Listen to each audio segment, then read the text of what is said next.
This is Zerker To GM, my 45 defense Ironman, and the main goal for the account is to complete all combat achievements while staying at only level 45 defense. However, we aren't quite there yet. The account looks more like this.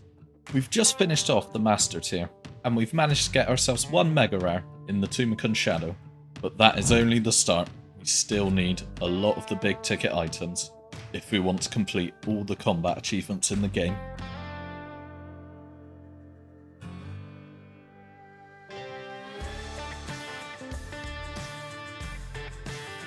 If you missed the last episode, we managed to get ourselves the Bellator vestige from the Whisperer, which we turned into the Bellator ring.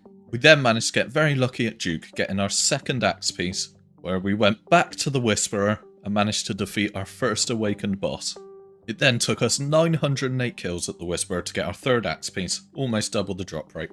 And in this video, we are going to start off with Vardorvis to hopefully get ourselves that fourth axe piece and get the Soul Reaper axe. So this is the setup we're going to be using. We're going to be using our new Bellator ring. And as you can see, we've not wasted any time. Still got the axe piece in the chat box. Full Void, got the Void Waker, and we're going to be using the Nox Halley. So that's actually the best DPS for me at the moment. Okay, we're a couple of kills in now, and it looks like I'm only getting 2 kill trips. Which isn't ideal, but hey, 45 defense, did it to myself. That is kill number 100 and an elite clue. And we're actually really dry on the Mimic, so hopefully this is finally the Mimic.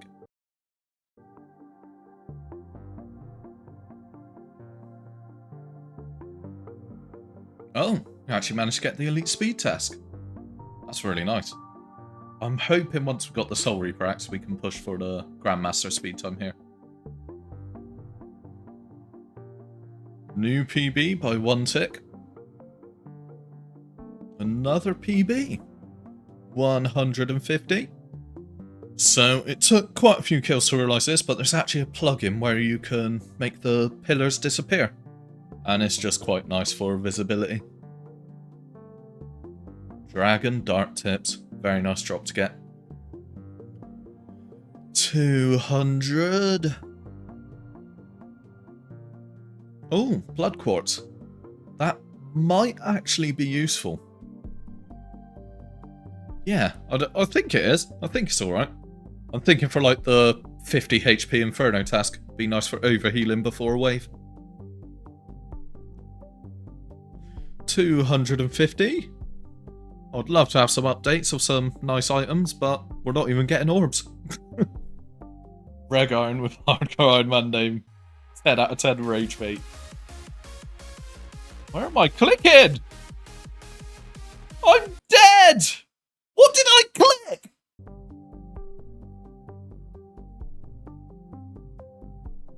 Why has that got an arrow on it?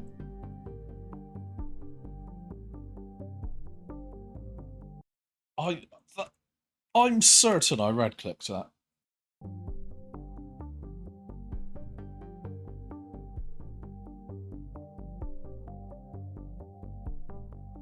Three zeros? 4 zeros? 5 zeros? 6 zeros? There we go. And that's kill number 300. Another PB. Oh, I've disconnected again. It's alright, we can just sit here and stare at Vardorvis for a bit. There we go, pop all my prayers on. And we're gone. 350.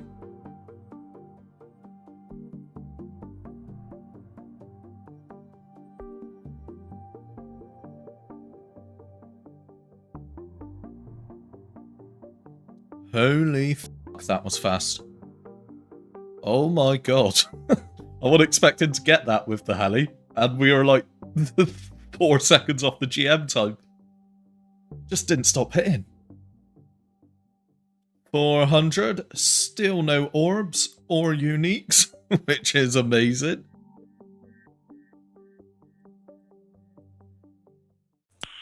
Nice. I've just got the Soul Reaper axe sword. I got the axe head. Beauty! Right, use that together. And I didn't think I'd say this, but we now have the Soul Reaper axe on the Iron Man. That's amazing. So if we take a quick look at our collection log, we're actually going to end up green logging once we get the Altar Vestige. And the KC for the other ones, it was 908 at the Whisperer. It was below 50 at the Viper, and I can't remember the KC. And 91 kills at Duke, so yeah. We got very, very lucky on that, minus the Whisperer. But that's a new best in slot. I did want to test the Soul Reaper axe out at a few different places, because there's a few places that it's very good at. Two of them being Vardorvis and Duke Succulus. So what better way to test it out than taking on the awakened version of Vardorvis and Duke? We're going to start off with Vardorvis. The mechanics in the awakened Vardorvis are slightly different to the regular version. First of all, the boss's health is doubled, from 700 to 1400. Whenever the axes spawn, there will always be 3 axes until 50% health, and then after 50% health, there will be 4 axes spawning. And a big change compared to the regular Vardorvis fight is if you are stood on a tile where the axe spawns, it will now damage you upon spawning. So this means we're going to be standing towards the middle of the arena, as opposed to the outsides in the regular version. And this is definitely the main mechanic that you want to avoid getting hit by. If you get hit off prayer by one of the axes, it can deal upwards of 90 damage. So it's important that you skip through the axes correctly, even if it means sacrificing a hit from Vardorvis.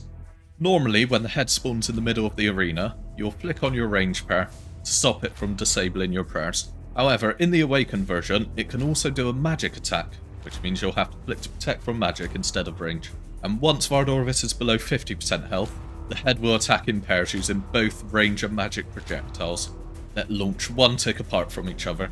So below 50% health, you need to make sure that you flick between range, mage, and back to melee for Vardorvis' attack, all while trying to dodge the axes. So this can turn into a very intense boss fight very quickly. Oh, and the last main mechanic, you now have a lot less time to deal with the spores that spawn on your screen. If you don't manage to click quick enough to deal with all the spores in 4 game ticks, they'll hit you for over 30 damage.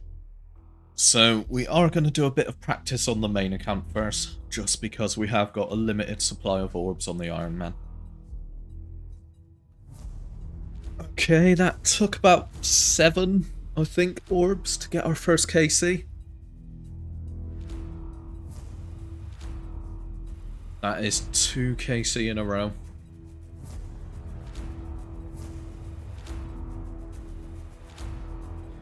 And that is 3 on the bounce, so I think I'm about ready to try it on the Iron Man. So this is the gear we're going for. It's our exact same gear that we take to a regular fight. We've just got quite a lot of brews and yeah, let's give it a go.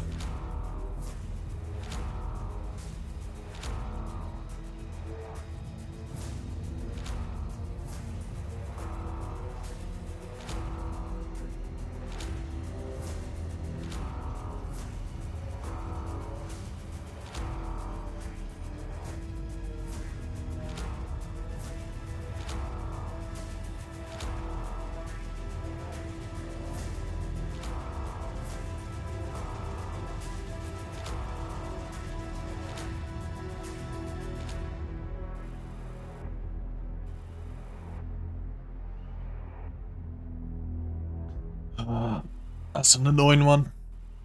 I just got a bit flustered. There was a lot going on.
There we go.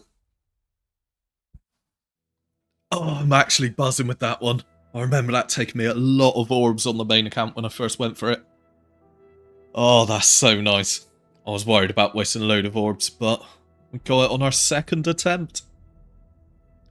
And that is 2 out of 4 awakened bosses. But now it's time to move on to an easier one in Duke. The Awakened Duke fight is one of the easier Awakened bosses alongside the Whisperer, but there are still quite a lot of mechanics to learn in the Awakened fight. First of all, its health has gone from 440 to 1540, so it's a much longer fight. You'll need to prep 3 potions to wake him up instead of 2, and the first 25% of the health, the fight is the exact same, where you'll attack Duke while staying in melee distance so he doesn't use his magic attack, standing behind the pillar for the eye attack, and in the first 25% of his health, he'll only do 1 gas attack. So the first quarter of the fight is very simple. Once he reaches less than 75% of his health, he will now do 4 gas attacks instead of 1. So to counter this, we'll be running backwards, making sure the gas lands on some vents at the back of the room, so it doesn't interrupt us at the front. There is also a chance after the gas attack for him to do an acid attack, which is similar to Olm's acid attack where you'll take damage if you're not moving. Luckily, someone much smarter than me managed to find a guide for this, and that's why there's all of these marked tiles. If you get hit with an acid attack, you just follow the tiles marked 1 to 4, making sure you attack the boss on the 4th. However, this has to be done tick perfectly, so you need to make sure that you get back to attack Duke at the perfect time. This then continues until around 32% health, where Duke will now spawn a black orb that goes from side to side at the front of the room, and if it hits your character, it will deal up to 27 damage and drain all stats. When Duke is around 25%, it will go into its enrage phase, where its attack speed will speed up from a 5-tick cycle to a 4-tick. This means that if it does the acid special attack, it will now be slightly different timings, where we will walk to the tiles labelled 1, 2 and 3 and then attacking on the 3rd and carrying on with the cycle. It's important to swap to a 4-tick weapon like an arc light or an ember light at this point, so that you can keep in cycle with the acid run while still doing damage to Duke. So just like with Vardorvis, we're going to do a little bit of practice on the main first.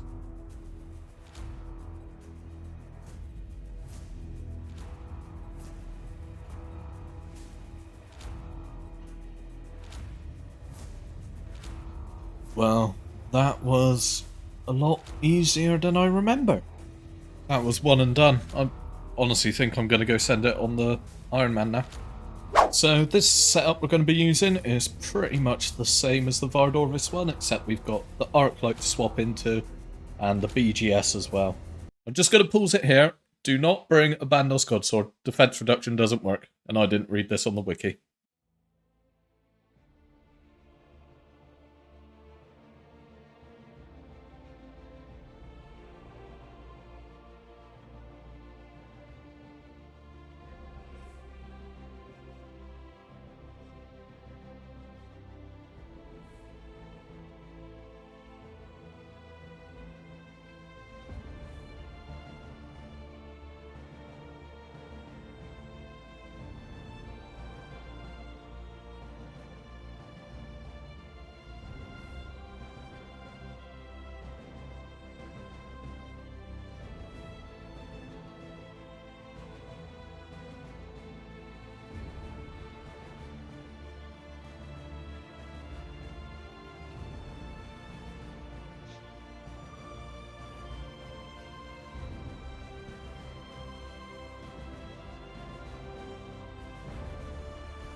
Easy. That's Duke done. Victory, that was easy. One and done. That is Duke Succulus Awakened done. Which means we have done 3 out of 4 Awakened bosses now. And the only one we have left is the Leviathan. But at the moment, I don't really want to try that unless I have a Zerker crossbow or a Twisted Bow. I'd be happy attempting it with either of those. And one of these seems a little bit easier to get than the others.